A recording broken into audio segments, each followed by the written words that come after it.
Welcome to A Life in Film. Our guest first cut her teeth as a casting director on the acclaimed Daniel Wolfe music video Time to Dance, starring Jake Gyllenhaal and Callum Turner.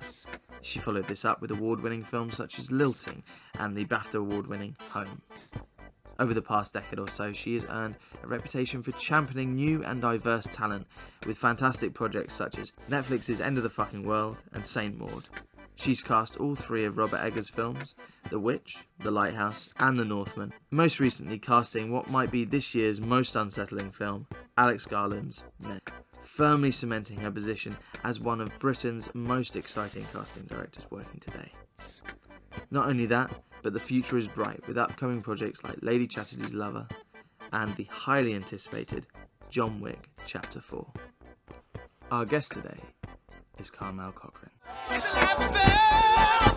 It's a life of film! Woo!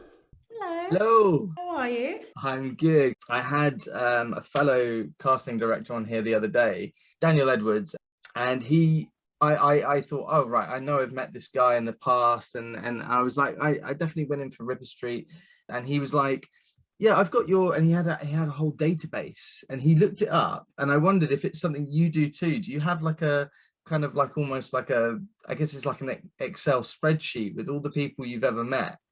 I do. So I already looked you up, so I remember that you came in for the Goob, and then there was a teachers, and It's hilarious. there you go. This is not something I was ever aware of, and he really showed me up, because I presumed, I was like, yeah, I met you when I came in for Ripper Street, and then he was like, no, you met me on this day at this time. Yeah. I was like, blew my mind. So is that a thing that everyone does? I guess it makes sense because it's organized.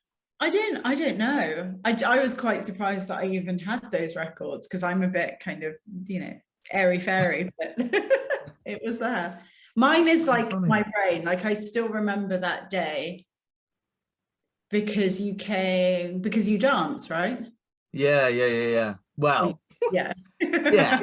I mean, yeah. Okay, let's just say yes. No, because I think it was 2013 when I came in for the Goob, and I'd just done a film called Northern Soul, so I'd learned to do that type of dance. Yeah. So then obviously my agent was like, "Can you dance?" I was like, "I could do some kind of dance," and so like I came in for that. Yeah.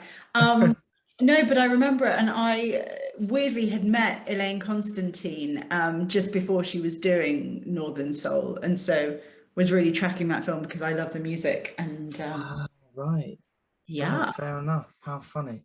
Well, I'm glad I looked it up, because I didn't want to be showed up this time. So I did remember meeting you, but I actually remembered it from commercials. Yeah. And the Goob, for some reason, I have no memory of that whatsoever. And you'd think I would, seeing as it was something where I had to come in and obviously do some sort of dance. But it was obviously deeply traumatic and you buried it. Maybe, yeah, I blacked out. It will come out in therapy years later where, we made you dance to Drake or something, which is something that we often do. Can you remember if people did actually, for that part of Elliot, did they have to come in and actually dance for that? Yeah, they definitely did. Yeah. So I would have danced. You 100% danced. You 100%. This is water, it's not like a pint of gin and tonic. It did look like vodka and like fizzy water or something, or lemonade. Looking you up and seeing, I mean, the amount of, obviously fully aware of what you've done, but actually going back through and seeing when you were assisting as well, and the films that you did then on your way up is just, it's unbelievable. But what kind of, what was the actual initiation? What was the thing that made you want to go into this? I never wanted to. I didn't even know that it was a job. I never really knew what I wanted to do. I'm one of those annoying people that's weirdly quite good at everything apart from. Oh, you're one of them. But yeah, I've got one of those minds. So which made it really difficult. So at school, I could never really concentrate on one thing. And I knew that I wanted to do something, I'd say glamorous, but I don't mean that in the full scope of it. I knew that I wanted to do something buzzy and exciting, but I never knew what that thing would be. And I always thought that it would be working in fashion. And I remember going to a talk at Central St. Martin's and having my mind blown when a woman, I can't remember who she was, I think she was quite a big deal in the fashion world. She said to me, oh no, she was on stage, and she said, don't be confused. Just because you like buying clothes does not mean you need to work in fashion. It just means you need a job where you can afford all that stuff. And I thought, oh yeah, you're right. And I had a couple of years of just trying. My dad was a builder, and he used to work for this wife, a couple, and his wife worked as a fashion editor. And I remember going to see her and saying, oh, you know, I think I want to be a fashion editor. And she said, well, name 3 fashion editors. And I was like, I don't know any. I just think I want to do this job. And she was so kind of awful to me that I thought, oh God, no, I don't want to do that either. So I think I just, I didn't even know it was a job. I just got into it accidentally, and yeah, probably too lazy to try anything else. Not lazy, I mean, yeah.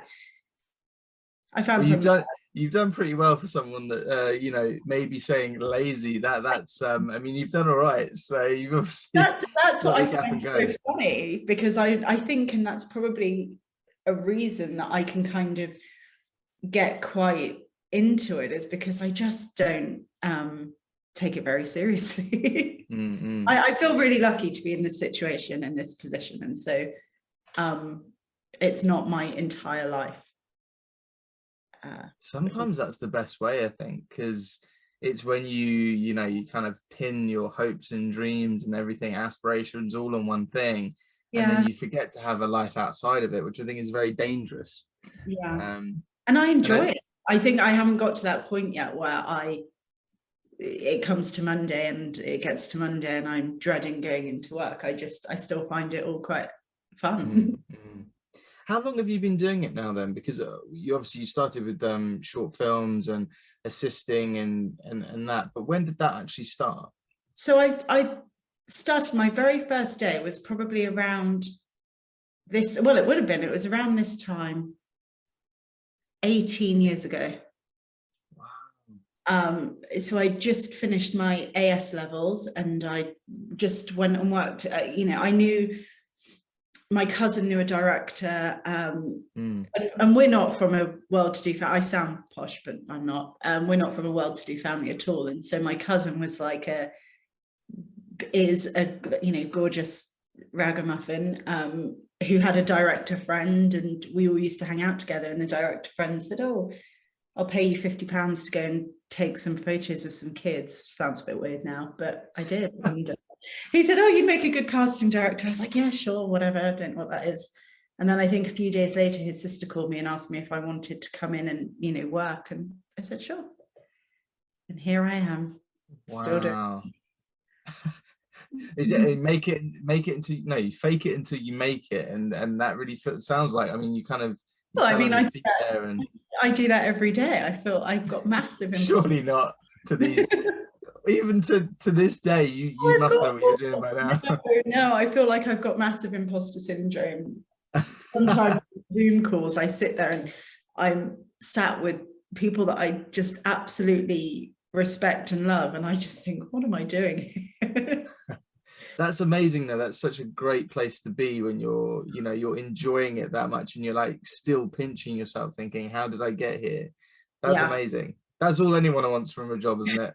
Well, I mean, it's a lot to ask, but that's all we want. Amazing. So with I saw that one of your first things that kind of catapulted you was the music video you did, and you cast, it was Jake Gyllenhaal and who was it? Callum Turner, was it? Callum Turner, yeah. How do you get someone of that caliber to do a music video? Gyllenhaal have nothing to do with me, but I ride it and I pretend to this day that it, basically I'd just been to Coachella with my friends, and we'd met Jake Gyllenhaal, and so when the producer called me and said, "Oh, you know, we're thinking of going to Jake Gyllenhaal," I was like, "Oh yeah, I'll text him." I mean, I never text him, but I could have if I wanted to. Let's just say you did. Let's say I did. and it was a time I was casting it with another casting director called Leanne Flynn, who's still a dear friend of mine to this day. We speak every day. And I remember just kind of going through a list of cool friends that I had at the time and people on the peripheral of the peripheral, and going through Facebook and looking at friends of friends of friends. And that's how I came across Callum. And he was modeling. It wasn't, I don't even think he'd done much. And we had all these, I put together these kind of workbooks and PDFs of just faces with like screenshots of them from magazine articles. I think I was even like taking photos of the magazines that I had, because I've had the face and ID for like the last 100 years. So for me, it was just something that I really, really enjoyed and threw everything at. Amazing. That is literally like, as well, I guess it must have been, it's a while ago now, so it was before, like, now everyone uses social media to It was promote themselves and everything else. So before that, yeah, I mean, it was Facebook, and I remember messaging like Pixie Geldof on Facebook, and but it wasn't as easy as kind of Instagram. If I'd done it now with Instagram, it would have been incredible. But I think Twigs was in that, or maybe we asked Twigs, but by then she was on her kind of musical ascension. But yeah, there are a lot of people in that video. I think there was over 100 cast. Yeah. Well, I rewatched it today because I hadn't seen it for a while, and it's got over 8 million views. Yeah. It's just like crazy. Before YouTube views were a thing on music videos. Yeah. Or Yeah. I wasn't that clued up, but yeah, no, that was the thing for me. And I will always, the producer on that, Lee Groombridge, who's still a friend, and Daniel Wolfe, we still do stuff together, and that really changed everything. And was that like before, did you then start getting sort of actually becoming a casting director in your own right, and getting, obviously you had a few films like Bypass and the Goob would have been one as well. Is that kind of is that the timeline? Is that when you started doing films and stuff? They happen at the same time. I think the Shoes happened and I was still doing commercials and music videos, and then the Goob, because that was with Lee Groombridge, who was the producer of Shoes. So I think everything just fell into place at the right time. One thing I'm going to compliment you now, and most people are very uncomfortable with that when they do it on the podcast, but I just want to say that I've really noticed with your castings that you tend to cast people out of their kind of, like, people like, I'm going to give an example, like Bypass with George Mackay. It's not in, most people wouldn't go, oh yeah, he'd be great for that part, he's a great actor, but that was a very different role for him at that time. Is that something that you enjoy doing, like putting people in and seeing if they can do something a bit different, and trying something new and experimenting like that? I think that's all I'm really interested in. I'm just definitely not interested in, as I said, because I didn't come into this as a film, I was not a cinephile at the time. I think if you'd asked me 18 years ago what my favorite film was, it would have been Dumbo or something. Even as an adult, I was ridiculous. And still number one. And so I think that I haven't got that thought in my head of thinking, oh, well, that person trained as this, and I've seen them do this, this, and this, and therefore they should do that again. I'm just like, well, they're an actor. They should be able to act. So if we want them to, I'm just far more interested in seeing the flip side of everything in life. Yeah, it's much more exciting when you see an actor, if you do know who they are and you see them in something where they're completely different, like transformative like that. I'm trying to think of another example, but that to me is exciting when you see an actor doing something you think, oh, they probably really like stressed and worried about doing this role because it's very different for them. Yeah, and I think from the beginning, something that I've always been really conscious of is having a style to my work, so that someone could watch it and say, oh, I bet Kharmel did that.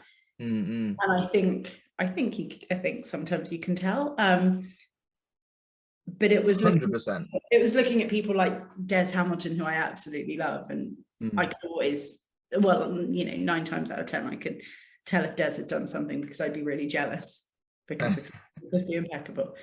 Yeah, Des is brilliant, and he is another way. He's actually similar in the way where he casts people kind of where you go, oh right, I wouldn't have ever imagined that, but they've smashed it, and they're perfect for the role. It turns out it's a true iconoclast, and that's what I would love to be thought of, rather than someone who's just doing the do, and which is fine. There's could be a job, but I always think I don't actually have to do any of this stuff. So if I do it, I make it different and special. Well, that's I mean, I even said it in my email that it struck me that your castings are very, it's an odd thing to say to someone, but like, you've done very credible projects, and it's almost like, how have you not done a dud? I mean, I'm sure there must be a couple in there somewhere because no one's perfect, but like, you look at it and they do all have a very certain feel and tone. And even if you go from like a series like End of the Fucking World to say like The Witch, they're obviously completely different, but they're both on a level of quality that acclaim and everything else. How do you manage? I mean, obviously you can't plan these things, but as you say, trying to keep that kind of level and have a certain vibe that people can see.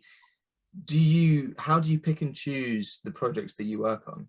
So I think this is a really interesting thing, because I do so many commercials, that's what we do day to day. I'm in a position financially where if a film or TV comes along, I don't have to do it. So I think if you're talking about that kind of, I turn a lot of stuff down, a lot. And I'm sure there are some duds, but really I love everything that I've worked on so far. Well, that was something I was going to ask actually. If you weren't a casting director, I mean, you said before that you weren't necessarily into films beforehand. I'm sure you are now, but what are the kind of things that you would actually sit down and watch? What's kind of what's your kind of show or your kind of film? Probably The End of the Fucking World or The Lighthouse. The Lighthouse is so good. It's so surprisingly funny as well. That's what I loved about it. So funny. Yeah.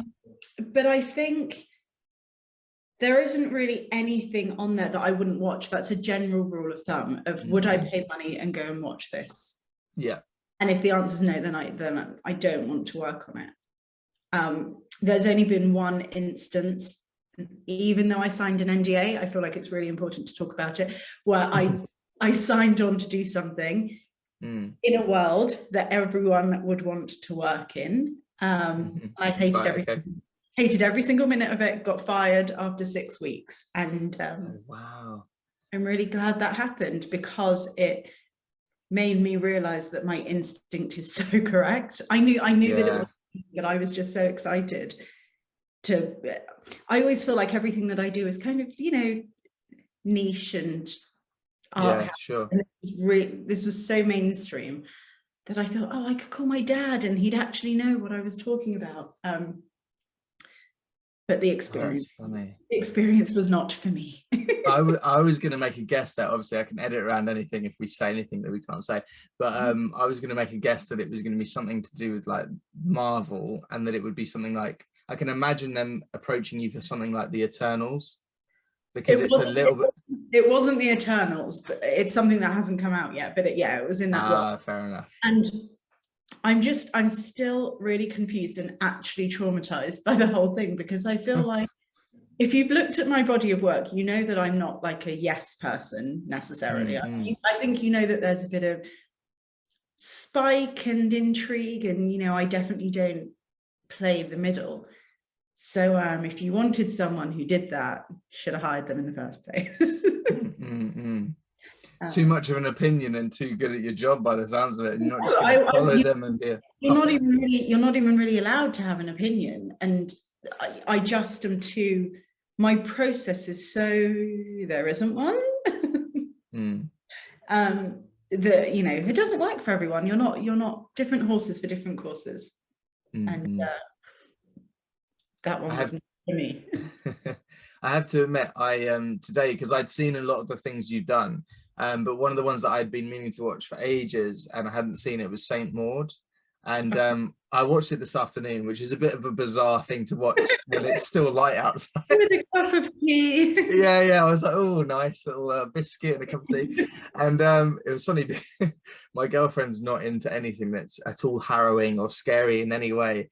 And she came up and I was watching it, and I'm not to give away to anyone that's already hasn't seen it, but near the end where there's quite a horrific scene, and she walked in and went, oh no thank you, and just walked straight back out. I went to see it, and I don't remember it being that gross. Well, for me, not so much, but I really enjoyed it. But Katie is terrified of anything. Dumbo would be one. I went to see Men, the Alex Garland film, and I was sitting there the whole time. And as a script, there was nothing happened that wasn't in the script, I don't think, but it was just so visual. And I came out, just completely stunned. How was that casting that? Because obviously the I've forgotten his name, which is terrible. Alex Garland. No, not Alex Garland. Yes. Now casting that part, because obviously he's so many characters in that. What was that process? Like, did you have to kind of audition people and do all the different roles? We didn't audition anyone. It was during deep COVID, and we drew up lists, and I'm really sorry, Rory Kinnear, but I think he might know this story because I say it a lot. I just wanted somebody in my mind, I don't know what Alex wanted, but I just thought it was a bit like Mr. Potato Head. Who could you take little bits off and put other things on? Yeah. And I thought Rory. Well, yeah, no, that's the thing. He looks so different in different bits of it. He's such a character actor, and weirdly, I'd been watching Charlie and the Chocolate Factory the night before I put the list together with my kids, and I think it's his granddad or his dad, and there was just something about his performance, that kind of old school style of acting, that made me think he's perfect. He's a theatre actor. He's used to different characters and that physicality. And it wasn't easy, because at first I don't think he was available, and it was only when we couldn't really say much about the script, and it was only when the agent and I were chit-chatting about something else, and I said, oh, but it'd be a shame if he didn't do this, and it all worked out. When someone like Alex Garland comes along and asks you to cast his film, is it one of those things where you go, I don't even need to read the script, because his films are all amazing, they're all really unique and interesting films? No, so weirdly, a few producers and directors that I'd worked with had started to text me saying, DNA Films are asking for references on you. And I got my back up and was really, defensive. And I said, oh, well, surely they should just meet me or call me, and then they know what I was like. But they really did their research. And so when they sent me, then I went in to meet Alex. So I hadn't read the script. I went in to meet him, and I just thought, oh, he's, a genius. And the 13-year-old beach fan, All Saints years. I was just I was a mess. And then they sent me the script, and I read it straight away. And I just remember sitting up and thinking, oh God, this is absolute genius. And so it was a bit of a reverse process. Usually I read the script and then meet the director, but it was lovely. And honestly, working with them is like working with family. Alex really got me through my terrible times after being fired, because I think it's really important to know that it happens jobs too. And we're not just, you know, as casting directors, we're not just these really strong, awful people. I was so vulnerable, and I remember really being in a pickle, and Alex just talking me through it. And it was at that point where I really felt like you can have such a community with people that you work with, and another family. And I still very much feel like that about DNA. They're great. I think that's the beauty of, you know, well, from the acting side of things, from my point of view, like those families that you have when you go onto set, and then from the beginning, from the casting directors to the writers to the, you know, being on set and actually filming the thing, it is like a moment in time that you'll always remember with those people. And sometimes you're lucky enough to later down the line you work with someone you recognize, and I think there's always that funny thing that you get onto a set and you go, right, there's going to be at least a couple of people here that I've worked with before, that I've met. And that's the nice thing. It's almost like there's always a familiarity there, which is something I really enjoy. And obviously you've had multiple collaborations and with, I mean, I can imagine you doing another film with Alex Garland as well. But I mean, in terms of Robert Eggers, obviously you've done all of his feature films, and again, very unique, very like straight away you know it's his film when you see his movies. How did that relationship begin? Totally by accident. They well, I say by accident. A producer friend of mine had recommended me for the job, and they emailed it to me. And I think I didn't really take it seriously because it was so early on in my career. And, you know, it all roads lead back to the shoes. I was sat at Some Such because I was then doing a commercial with them. And I remember Skyping Robert because we didn't have Zoom, and he was so excited and just so excited to be speaking to a casting director. And I just remember thinking, oh, sure. Sent me the script. I absolutely thought it was the most, with every single thing that Robert writes, there's a good 2 weeks of me being like, what? I need to go. His mind is, and in fact, it just seems like I work with these really, really hyper intelligent people. And I think because I didn't go to university, I just have this kind of inferiority complex. But Robert, I'm working with Emerald Fennell at the moment, who's just an absolute genius. And I seem to surround myself, I don't know why, with these mega minds. But I just find it so inspiring and so wonderful to watch. And I'm just so pleased that I'm like a tiny little cog in their world. And like Robert is a friend now more than anything else. Our children play together. But working with him is an absolute joy. It must help as well that each film is just brilliant as well. Like it's not like you know, you can do something and go, oh, I don't know about doing the next one. Like all his films have been amazing. And I mean the Northman, when that came out, which is, you know, recently, people were like, this is this generation's Gladiator. And I mean it doesn't get much better than that. So it's an incredible thing. So hard. You go into his office and there are, you know, floor to ceiling of visual references, books on history. He's just I've never met anyone quite like him. It's stunning, like his process, and he's so kind. And so, you know, I'm really fortunate. I think there was a time after I'd done The Witch, we started on another project that hasn't happened yet. I'm intrigued now. It might happen. But the studio had really not wanted him to like take me along, and he was just really insistent and really loyal, and has been. You know, he could have ditched me and got a glossy, you know, person, but he hasn't. He's been very, very loyal and stuff. But you are that person now. Like you are at the top of the tree. Like, you know what I mean? Like he doesn't need to do that anymore. That's great. And when you have relationships like that, I mean, it's just, it must be so nice going and working with your mates, and you say like your children play together. That's I mean, yeah, that's the aim of the game, isn't it? To be able Yeah, to and we'll text each other and we'll have calls, and he can call me at 1 o'clock in the morning and know that I will always answer. And it's the same thing. I could text him now and say, I need to talk to you for 2 minutes. Can't think of anything intellectual to say to him, but yeah, it's just lovely. Oh, that's great.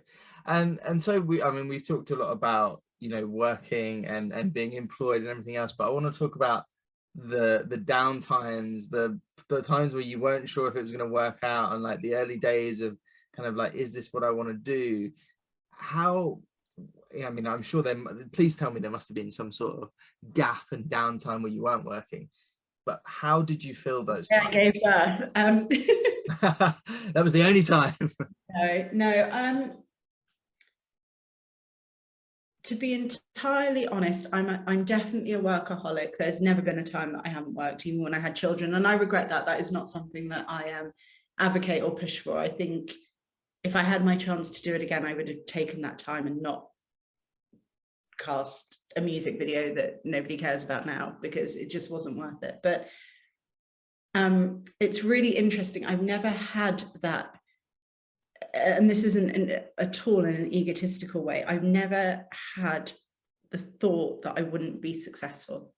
So in whatever I was doing, I used to work in warehouse on Kensington High Street, and I remember once completely redressing the windows. I mean, I literally was a sales assistant on £5.50 an hour, because I was never able to just do what I was told. There was always part of me that wanted more and wanted more, and I think, yeah, that's the truth of it. I always kind of thought that I would be where I am.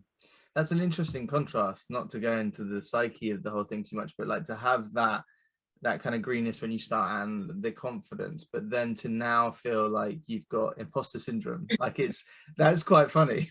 That's well, like I think it's the whole thing of fake it till you make it, which is what I did, and feel like I'm still doing. But you know, it's conversations with my therapist weekly about you're like, I've got to this point now, but I feel like I don't know how, but I mean, it all makes sense. You look at your body of work and it's just, I mean, I said it before, but it's insane what you've done.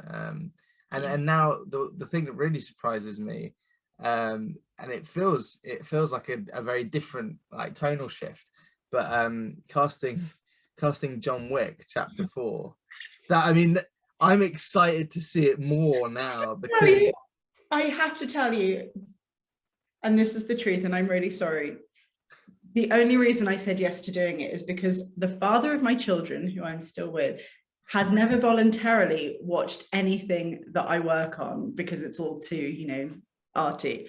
But as soon as I said that I'd got a meeting for John Wick 4, which I was going to say no to because it's not my thing, I got really excited and was like, they're the best films. So sadly, I took one for the team and said yes to doing it, so that we could go and watch it together.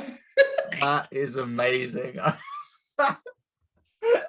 Well, good on him, because I'm now really excited to see it. I'd enjoyed the first 3 and I was like, you know what, I'm probably out now, but now I've seen you're casting it, I'm in. I'm all the way in, and I want to see it. Was completely amazing process. Chad, the director, is just an absolute delight. Really, it's his mind, and it's his, because he's done all of them, hasn't he? He's incredible, and he knows like every single stunt actor and heights and proportions, and you'll be casting something and then he'll say, oh no, well, that person could be a woman, give me a woman, you know, it's frenetic. It's a frenetic process, but I'm interested to see. And also, you know, I don't ever want to get stuck being the horror indie woman, so yeah, I was keen to do something a bit different. Oh, I mean, it's completely out of the box, so different. And he's like, he was his background stunts, isn't it? So obviously knowing, you know, that kind of thing, and because I noticed a friend of mine, Scott Adkins, is in it as well, which is another reason why I really want to see it. But like, I can tell by Scott being in it, it's like I it's always knew the best of the best of the I knew best. nothing of that world though. So, and Chad was like, oh, this guy Scott, and I was like, who's Scott? I need to check him out. And I was like, oh my god, it's just a side of the industry that hands up, I've never watched Indiana Jones, I've never watched Star Wars, and it's just not my thing. Fair play, fair play. Well, that, I mean, yeah, the best of the best, and the cast in this one in particular is just, you've got some legends in there, so it's going to be. That's all Chad though. I would love to sit there and say, oh, I really thought of that martial artist, but that's all Chad. I can't take the credit for that. I'm very excited. I don't know if you can tell. Also, I mean, that is obviously something that I think a lot of people would be excited to see. But then you've got, I mean, completely and different end of the scale. Lady Chatterley's, am I pronouncing that right? Lady Chatterley's Lover. Yeah. With Jack O'Connell. That's obviously a completely different. I mean, that's going in a completely different direction. What was it like casting that? And then obviously you cast Jack O'Connell in Home, which was a short you did years back, which got the Bafta. So I guess, was that the connection there with him being cast in that?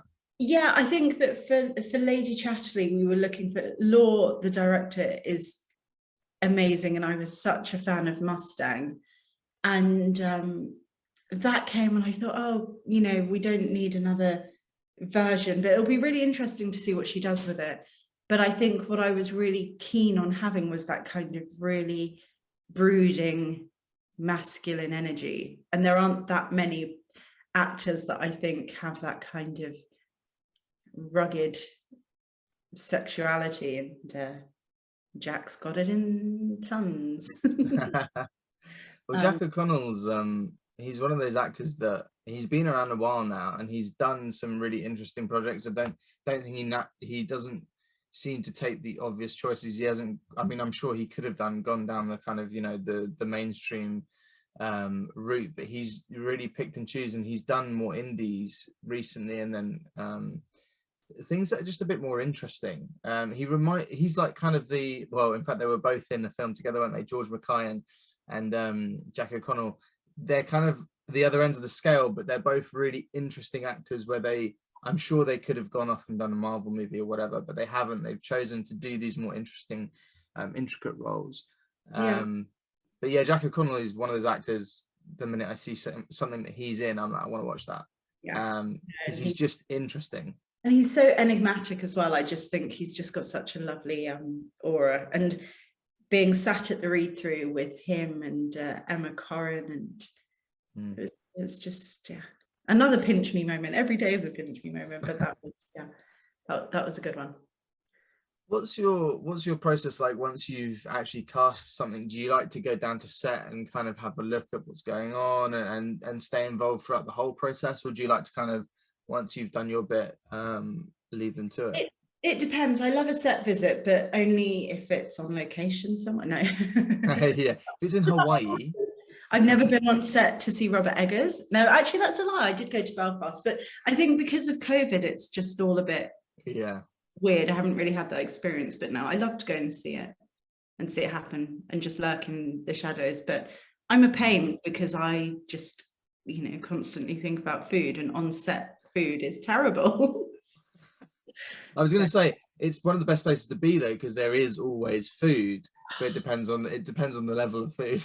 Yeah, I've had some terrible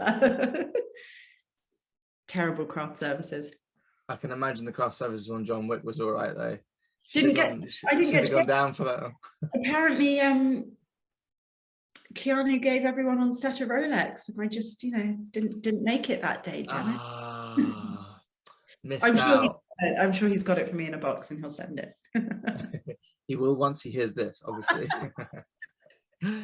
And so, I mean, obviously you've done so many projects, but is there one that's kind of close to your, I mean, it's like picking a child, I guess, but is there one that you would kind of look at and go, that's my favorite, like that's something I'm really proud of? So many. That's a tough one, because I'm pretty proud of everything for different reasons. If it's me challenging myself or getting through working with people, who aren't particularly the easiest. No, proud of every single thing, really, for different reasons. That's always the good answer, isn't it? If you've got I know that I look at my credits and I think, oh, I shouldn't have done that one, but I'm going to learn from what you said, and I'm going to pick and choose a little bit more now instead of just taking Someone everything. said to me, what's the power of your yes if you never say no? And Yeah. that's something that sticks with me.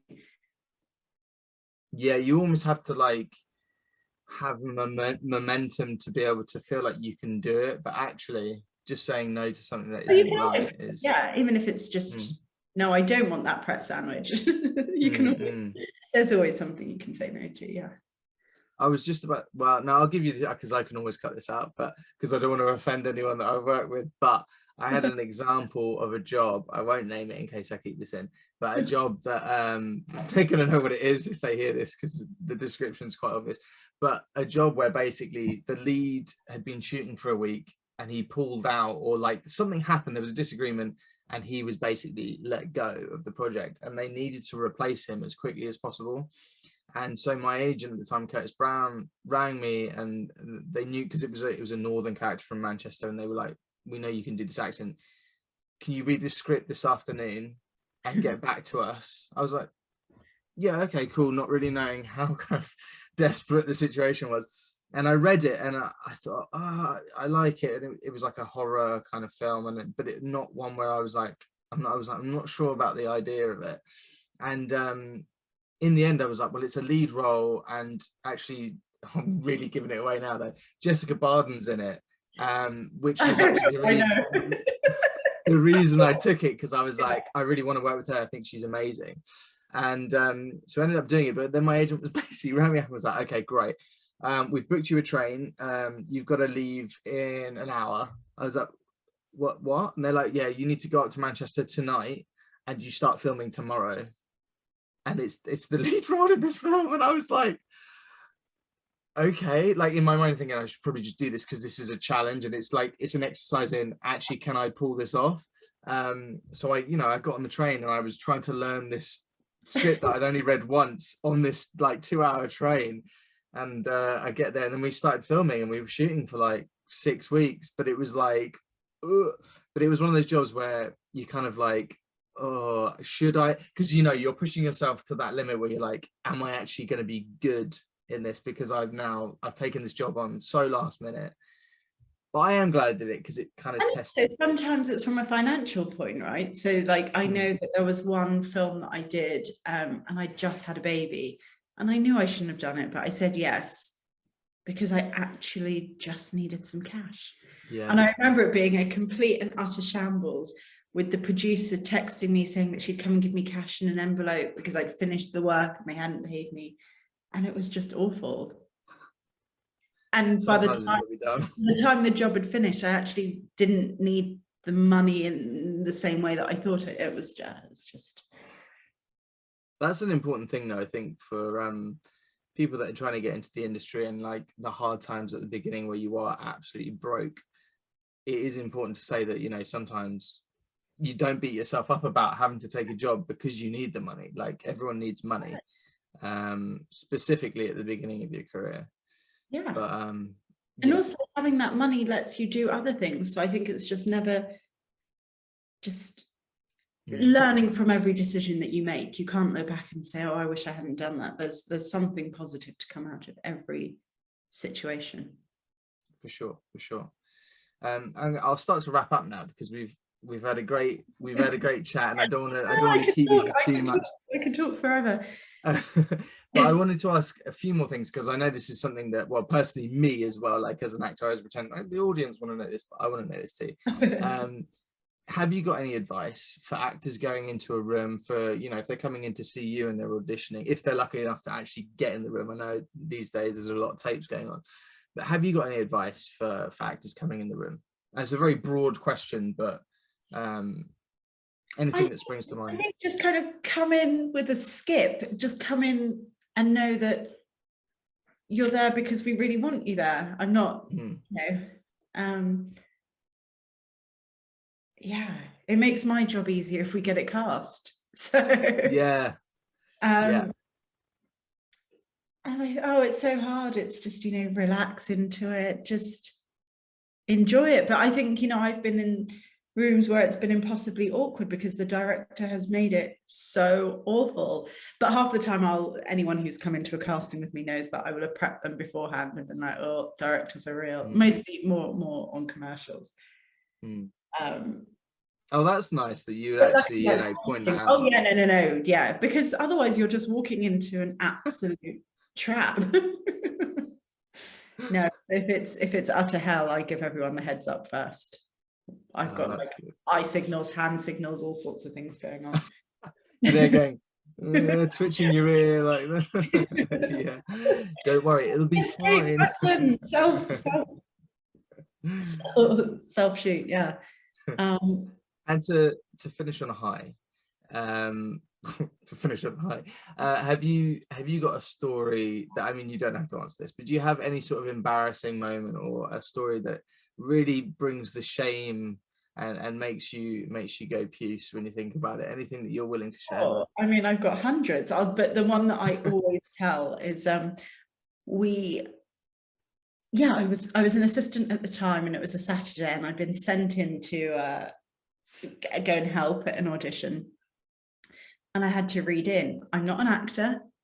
I can't act as all the actors who have ever had the joy of reading opposite. I mean, I'm completely monotonous. I give you nothing. I don't even do it anymore. We just get actors to read. Anyway, because of what happened. So we're auditioning for Wuthering Heights with Jack Houston, and the director had to give me so many notes because I was just shaking, and I had to sit on my hands.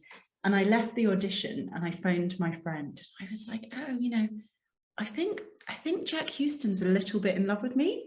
He really, he was really, and my friend was like, come out. He was acting.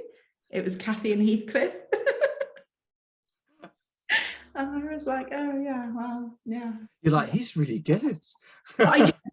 Honestly, I genuinely thought he was in love with me, and that he was, giving me signals of, love. You never know. You may be right. You may be right. He was definitely just a good actor. No, there are lots. When I started, I remember when I first worked for a casting director who shall remain unnamed, because I got fired from there also. And she called me one day and asked me to check availability on Eddie Marsan. But, I didn't know anything about actors. And I was like, yeah, who? How do you spell that? And she hung up. And I called her back. And I was like, sorry, can you please just tell me how to spell it? Because I don't know. It used to be Eddie Marsan, Michael Fassbender, Pete Postlethwaite. I was always just like, who? How do you spell that? And now you've come so far. My assistants. No, I don't. now you have your database with everything in it, and now you know. Everyone knows how to spell everything. Yeah. Amazing. Thank you so much for coming on, and I'm a genuine, and I don't say this to everyone. I say to most, but I mean it when I say this. I'm a genuine fan. So thank you for coming on here, and it really is. It's a great insight. So I really appreciate it. Thank you so much. But there is one question that I really wanted to answer, which is what I do in my downtime, or something. Yeah. About me. I'm an avid gardener. Ah, very good. Very calming for the soul. Really calming, and I've got like a night light, and I go out in the evenings. Oh, you go out at night as well? Oh yeah, well, because I don't get much time during the day, so yeah, I go out at night. Plant my little seeds. So tonight I'm going to go and deadhead my roses, and someone will be watching and being like, it's not the time to do it at night, but that's, yeah, you get it all done. I mean, you said earlier that you're a workaholic, and you going out into the garden with a head torch on, I feel like is everything. That is everything. I love that. There's so many misconceptions about me, but if only I wish that people could watch me for 24 hours because they'd realize I'm a total goof. That could be a new reality TV show. Nobody ever wants to see that. I'd never get hired again, because it basically means like sticking my head in the fridge for 90% of the day. Are you working from home as well? Are you still working from home? Are you back in the office now? No, yeah, we're back in the office, back to doing casting in person. Oh, that's good. So you're actually having people in the room, and Yeah. I love people. I love that. I love that process. Basically, I don't do any admin in my office. I just sit and talk to people all day and audition people and drink lots of tea. That's my life. That's amazing to hear though, that you are like, and with a lot, I've had a few casting directors on here in the last few weeks, and all of them have said now there's like people are back in the room and getting that I mean, that feels like something so alien now, like after doing years of tapes because of COVID and everything else. It's so nice to be able to actually go in a room and interact with someone, people, touch them, hug them, lick them, and then it's just so nice, especially with the younger actors. I find that they just need that confidence, and actually everyone, it's not even an age thing. I just think, and there's benefits to both. It's really lovely doing Zooms for people who are based in Scotland or Nottingham, and just it's just nice to have the option of there being options. It's great as well when you go into a room, and if you are nervous, and because I always bring this up, but being dyslexic and learning lines is always like a nerve-wracking thing. And then when someone goes, well, now you need to read in front of someone, it's like it's something that obviously gets your nerves going. And when you go in a room and a casting director is really nice and they put you at ease, and then they just make you feel comfortable, and then you feel like you can play and you can experiment with the lines. I just don't understand why you'd ever want it to be any other way. And I just think that something that we really, really try and do is really be specific about what's expected in the room, and that depends on the director. Some directors want you to stick to the script, some don't care. But I think if we give you that information because we know it, then it helps you go into it. But you're talking to someone who has to take a beta blocker before I go on stage, so I've just got that utter respect for anyone who comes in and does it, because I couldn't do that at all. This has been amazing. Thank you so much. And good luck with going out with your head torch and deadheading your roses. And now I'm going to top this up with some vodka now. Yeah. No, thank you so much. This has been amazing. Thank you so much, and have a good night. You too. Take care. Bye. Cheers. Bye. Thank you to our guest Kharmel. Men is out now. Support us on Patreon for early access to episodes, and follow us on TikTok. If you enjoyed this episode, please like and subscribe. If you have time, write a review. It all makes a huge difference. Thank you. It's a life and fail, and you better come back next month to a life and fail.